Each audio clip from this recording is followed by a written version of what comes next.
Guys welcome back to the channel. ಮೊದಲನೇದಾಗಿ clash in Paris ನ ticket sale ಬಗ್ಗೆ ಮಾತಾಡೋದಾದ್ರೆ ಫೈನಲಿ ರೆಸಲ್ಟಿಕ್ ಅವರ ಕಡೆಯಿಂದ ಅಪ್ಡೇಟ್ ಬಂದಿದೆ. ಅಂಡ್ ರೀಸೆಂಟ್ ಆಗಿ ಒಂದು ಅಪ್ಡೇಟ್ ವಿಡಿಯೋದಲ್ಲಿ ನಾನು ನಿಮಗೆ ತಿಳಿಸಿದ್ದೆ ಈ ಒಂದು ಶೋನ ಡಬ್ಲ್ಯೂ ಅವರು ಸೋಲ್ಡ್ ಔಟ್ ಮಾಡೋದಕ್ಕೆ ಆಗ್ತಾ ಇಲ್ಲ ಅಂತ.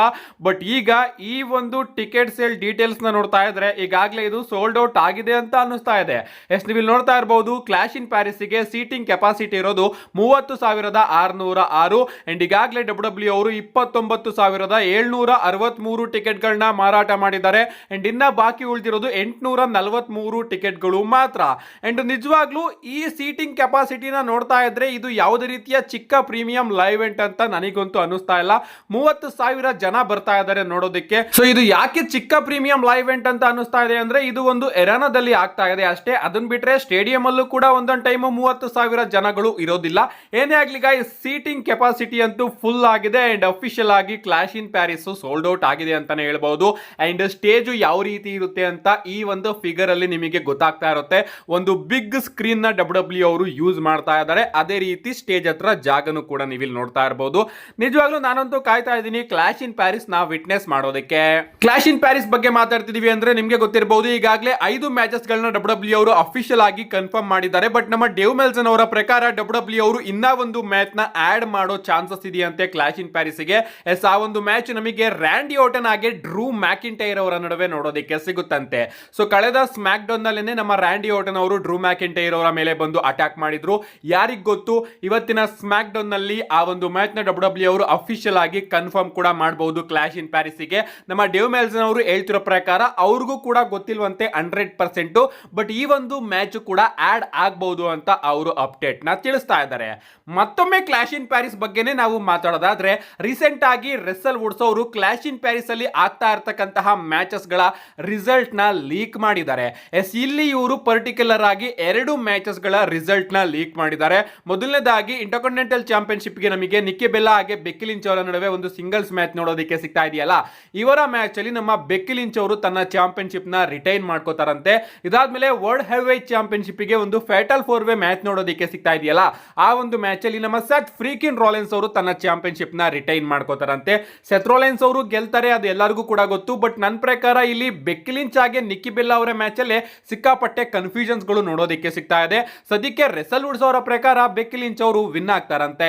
ನೆಕ್ಸ್ಟ್ ಅಪ್ಡೇಟ್ ಕಡೆ ಬರೋದಾದ್ರೆ ಇದಿರ್ತಕ್ಕಂಥದ್ದು ನಮ್ಮ ಕೆವಿನ್ ಓಯನ್ಸ್ ಅವರ ಬಗ್ಗೆ. ನಿಮಗೆ ಗೊತ್ತಿರಬಹುದು ನಮ್ಮ ಕೆವಿನ್ ಓಯನ್ಸ್ ಅವರಿಗೆ ನೆಕ್ ಇಂಜುರಿ ಆಗಿದೆ ಅಂಡ್ ಅದರಿಂದ ಇವರು ಕಂಪನಿಯಿಂದ ಸ್ವಲ್ಪ ಹೊರಗಡೆ ಇದ್ದಾರೆ.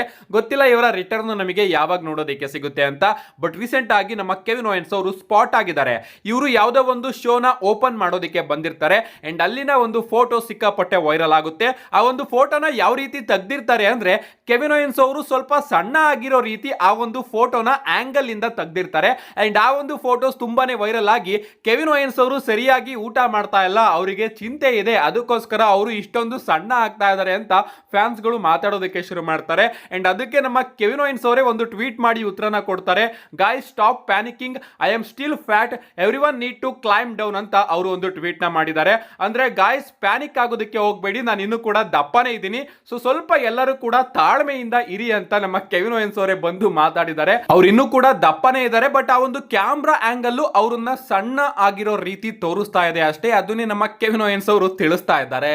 ನೆಕ್ಸ್ಟ್ ಅಪ್ಡೇಟ್ ಕಡೆ ಬರೋದಾದ್ರೆ ಇದಿರ್ತಕ್ಕಂಥದ್ದು ಸೈಕೋಸ್ 2 ಬಗ್ಗೆ. ನಿಮಗೆ ಗೊತ್ತಿರಬಹುದು ರೀಸೆಂಟ್ ಆಗಿ ರಾಜಾ ಜಾಕ್ಸನ್ ಅವರು ಇವ್ರ ಮೇಲೆ ನಿಜವಾಗ್ಲೂ ಕೂಡ ಅಟ್ಯಾಕ್ ಮಾಡಿದ್ರು ಅಂಡ್ ಆಗ ಇವರು ಹಾಸ್ಪಿಟಲೈಸ್ ಕೂಡ ಆಗಿದ್ರು ಅಂಡ್ ಈಗ ಇವರಿಗೆ ಪ್ರಜ್ಞೆ ಬಂದಿದೆ. ನೀವು ಇಲ್ಲಿ ನೋಡ್ತಾ ಇರಬಹುದು ಇವರ ಫೋಟೋ ಕೂಡ ಲೀಕ್ ಆಗಿದೆ. ತನ್ನ ಫ್ಯಾಮಿಲಿ ಮೆಂಬರ್ಸ್ ಗಳ ಜೊತೆ ಸೈಕೋಸ್ 2 ಅವರು ತನ್ನ ಫೋಟೋನು ಕೂಡ ಶೇರ್ ಮಾಡ್ಕೊಂಡಿದ್ದಾರೆ.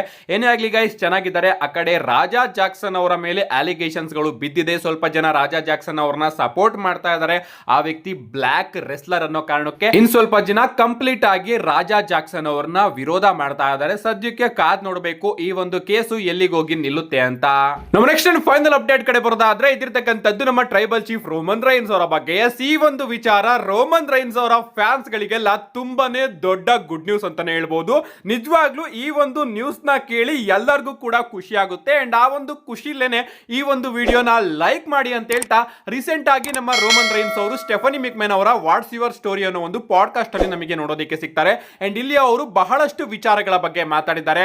ಮೊದಲನೇದಾಗಿ ನಿಮಗೆ ಗೊತ್ತಿರಬಹುದು, ಆ ಒಂದು ಟೈಮಲ್ಲಿ ರೋಮನ್ ರೈನ್ಸ್ ಹಾಗೆ ಸ್ಟೆಫನಿ ಮಿಕ್ಮೆನ್ ಅವರ ನಡುವೆ ಒಂದು ಸೆಗ್ಮೆಂಟ್ ನೋಡೋದಕ್ಕೆ ಸಿಕ್ಕಿತ್ತು. ಅಂಡ್ ಆ ಒಂದು ಸೆಗ್ಮೆಂಟ್ ಅಲ್ಲಿ ನಮ್ಮ ಸ್ಟೆಫನಿ ಮಿಕ್ಮೆನ್ ಅವರು ರೋಮನ್ ರೈನ್ಸ್ ಅವರಿಗೆ 15 ಬಾರಿ ಸ್ಲಾಪ್ ನ ಮಾಡಿರ್ತಾರೆ.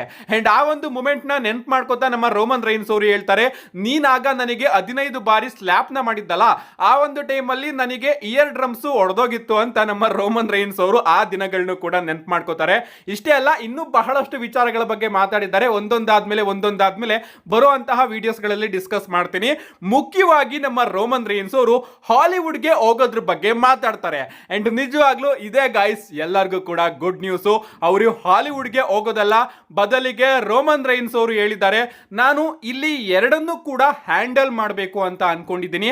ಅಂದ್ರೆ ನಾನು ಡಬ್ಲ್ಯೂ ಕಂಪನಿನ ಕಂಪ್ಲೀಟ್ ಆಗಿ ಬಿಟ್ಟು ಕೂಡ ಹೋಗೋದಕ್ಕೆ ಇಷ್ಟ ಇಲ್ಲ. ಅಂಡ್ ನಾನು ಹಾಲಿವುಡ್ ಹಾಗೆ ಡಬ್ಲ್ಯೂ ಈ ಎರಡರಲ್ಲೂ ಕೂಡ ಈಕ್ವಲ್ ಆಗಿ ಇರಬೇಕು ಅಂತ ಅನ್ಕೊಂಡಿದ್ದೀನಿ. ಅಂಡ್ ಆ ರೀತಿ ಇರ್ತಕ್ಕಂತಹ ಮೊದಲ ಸೂಪರ್ ಸ್ಟಾರ್ ನಾನಾಗಬೇಕು. ನಾನು ಹಾಲಿವುಡ್ ಗೆ ಹೋಗಿ ಹೀರೋ ಆಗಿ ಆಕ್ಟಿಂಗ್ ಕೂಡ ಮಾಡಬೇಕು. ಅಂಡ್ ಡಬ್ಲ್ಯೂ ಕಂಪನಿಯಲ್ಲಿ ಪ್ರೀಮಿಯಂ ಲೈವ್ ಇವೆಂಟ್ಸ್ ಗಳ ಮೈನ್ ಇವೆಂಟ್ ಅಲ್ಲೂ ಕೂಡ ನಾನಿರಬೇಕು. ಈಗ ಗೊತ್ತು, ಜಾನ್ ಸಿನಾ ಅವರು ಈಗ ಆ ರೀತಿ ಕೆಲಸಗಳನ್ನ ಮಾಡ್ತಾ ಇದ್ದಾರೆ. ಬಟ್ ಅವರು ಅವ್ರ ರೀತಿ ಕೆಲಸಗಳನ್ನ ಮಾಡ್ತಾ ಇದ್ದಾರೆ. ಬಟ್ ನನ್ನ ಥಿಂಕಿಂಗು ಇನ್ನೂ ಕೂಡ ಡಿಫ್ರೆಂಟ್ ಆಗಿದೆ. ಅಂಡ್ ನಾನು ಆ ರೀತಿ ಮಾಡುವಂತಹ ಮೊದಲ ಸೂಪರ್ ಸ್ಟಾರ್ ಆಗಬೇಕು. ಯಾಕಂದ್ರೆ ಈಗಿನ ಟೈಮ್ ಅಲ್ಲಿ ಡಬ್ಲ್ಯೂ ಕಂಪನಿಗೆ ಆ ರೀತಿಯ ಅವಶ್ಯಕತೆ ಇದೆ. ಅಂಡ್ ಅದರಿಂದ ನನಗೆ ಆ ರೀತಿ ಮಾಡಬೇಕು ಅಂತ ಅನ್ಕೊಂಡಿದ್ದೀನಿ. ಅಂಡ್ ಇದು ನನ್ನ ಮೊದಲ ಮನೆ, ಡಬ್ಲ್ಯೂ ಕಂಪನಿನೇ ನನ್ನ ಮೊದಲ ಮನೆ. ಇದನ್ನ ನಾನು ಕಂಪ್ಲೀಟ್ ಆಗಿ ಬಿಟ್ಟು ಬೇರೆ ಕಡೆ ಹೋಗೋದಕ್ಕೆ ಖಂಡಿತವಾಗ್ಲೂ ಕೂಡ ಸಾಧ್ಯ ಇಲ್ಲ. ನಾನು ಬೇರೊಂದು ಕ್ಯಾಪ್ ನ ಖಂಡಿತವಾಗ್ಲೂ ಕೂಡ ಧರಿಸೋದಿಲ್ಲ. ನಾನು ಹಾಲಿವುಡ್ ಅಲ್ಲೂ ಕೂಡ ಇರ್ತೀನಿ, ಅದೇ ರೀತಿ ಇಲ್ಲಿ PLE ಗಳನ್ನ ಮೈನ್ ಇವೆಂಟ್ ಕೂಡ ಮಾಡ್ತಾನೆ ಇರ್ತೀನಿ. ಅಂಡ್ ಅದು ಸ್ವಲ್ಪ ಕಷ್ಟ ಖಂಡಿತವಾಗ್ಲೂ ಆಗುತ್ತೆ. ಅಲ್ಲಿನ ಇನ್ಶೂರೆನ್ಸ್ ಎಲ್ಲದೂ ಕೂಡ ಸ್ವಲ್ಪ ಕಷ್ಟ ಇದೆ. ಬಟ್ ನಾನು ಅದನ್ನ ಮಾಡಬೇಕು ಅಂತ ಅನ್ಕೊಂಡಿದ್ದೀನಿ. ಏನೇ ಆಗ್ಲಿ ಡಬ್ಲ್ಯೂ ಕಂಪನಿನ ನಾನು ಬಿಟ್ಟು ಹೋಗೋದಿಲ್ಲ. ಇದು ಯಾವಾಗ್ಲೂ ಕೂಡ ನನ್ನ ಮನೆ, ನಾನು ಯಾವಾಗ್ಲೂ ಕೂಡ ಇಲ್ಲೇ ಇರ್ತೀನಿ. ರೋಮನ್ ರೈನ್ಸ್ ಯಾವಾಗ್ಲೂ ಕೂಡ ಇಲ್ಲೇ ಇರ್ತಾರೆ. ಅಂಡ್ ಇದನ್ನ ಬಿಟ್ಟು ಕಂಪ್ಲೀಟ್ ಆಗಿ ನಾನು ಬೇರೆದನ್ನ ಚೂಸ್ ಮಾಡೋದಿಲ್ಲ ಅಂತ ರೋಮನ್ ರೈನ್ಸ್ ಅವರು ಒಂದು ಸ್ಟೇಟ್ಮೆಂಟ್ ನ ಕೊಟ್ಟಿದ್ದಾರೆ. ಸೊ ಇಷ್ಟು ದಿನ ನಾವ್ ಏನು ಕೇಳ್ಕೊಂಡು ಬರ್ತಾ ಇದ್ವಿ ರೋಮನ್ ರೈನ್ಸ್ ಅವರ ಬಾಯಿಂದನೇ, ರೋಮನ್ ರೈನ್ಸ್ ಅವರು ಇನ್ನೊಂದು 2 ವರ್ಷ ಆದ್ಮೇಲೆ ಕಂಪ್ಲೀಟ್ ಆಗಿ ಹಾಲಿವುಡ್ ಗೆ ಹೋಗ್ತಾರೆ ಅಂತ, ಅದಕ್ಕೆಲ್ಲದಕ್ಕೂ ಕೂಡ ರೋಮನ್ ರೈನ್ಸ್ ಅವರು ಉತ್ತರನ ಕೊಟ್ಟು ಹೇಳಿದ್ದಾರೆ, ನಾನು ಕಂಪ್ಲೀಟ್ ಆಗಿ ಹಾಲಿವುಡ್ ಗೆ ಹೋಗೋದಿಲ್ಲ. ಹಾಲಿವುಡ್ ಗೆ ಹೋದ್ರೂ ಕೂಡ ಅಲ್ಲೂ ಮೂವಿ ಶೂಟಿಂಗ್ ಅಲ್ಲಿ ಇರ್ತೀನಿ. ಅಂಡ್ ಇಲ್ಲಿ ಬಂದು ಪ್ರೀಮಿಯಂ ಲೈವ್ ಇವೆಂಟ್ ಗಳನ್ನ ಮೈನ್ ಇವೆಂಟ್ ಕೂಡ ಮಾಡ್ತಾ ಇರ್ತೀನಿ. ಇದು ನನ್ನ ಜಾಗ, ಇಲ್ಲಿ ನಾನು ರೋಮನ್ ರೈನ್ಸ್ ಆಗಿ ಇರ್ತೀನಿ ಅಂತ ನಮ್ಮ ರೋಮನ್ ರೈನ್ಸ್ ಅವರು ಸ್ಟೇಟ್ಮೆಂಟ್ ನ ಕೊಟ್ಟಿದ್ದಾರೆ. So good news, Roman Reigns ಅವರು ಡಬ್ಲ್ಯೂ ಕಂಪನಿನ ಬಿಟ್ಟು ಎಲ್ಗೂ ಕೂಡ ಪರ್ಮನೆಂಟ್ ಆಗಿ ಹೋಗ್ತಾ ಇಲ್ಲ. ಇದಕ್ಕಿಂತ ಗುಡ್ ನ್ಯೂಸ್ ಬೇಕಾ? ಸೊ ಈ ಒಂದು ಗುಡ್ ನ್ಯೂಸ್ ಅಲ್ಲೇನೆ ಒಂದು ಲೈಕ್ ನ ಕೊಡಿ ಅಂತ ಹೇಳ್ತಾ, see you guys in my next video.